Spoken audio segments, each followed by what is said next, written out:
जब आप कंफर्टेबल ना हो तो आपको काम करने में मज़ा नहीं आता।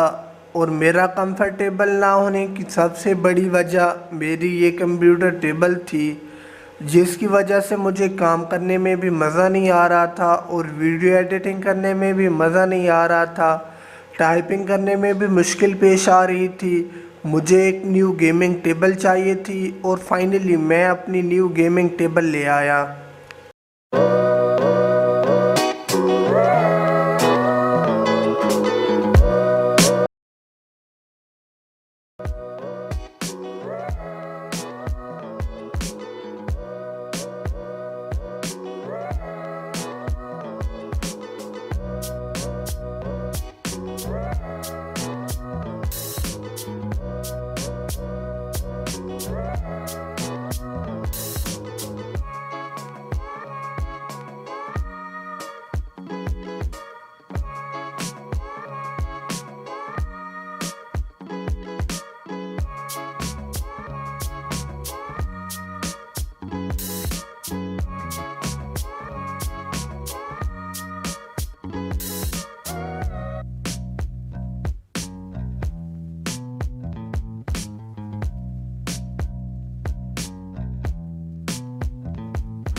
अगर हमारी वीडियो पसंद आए तो वीडियो को लाइक कर दें और चैनल को सब्सक्राइब कर दें।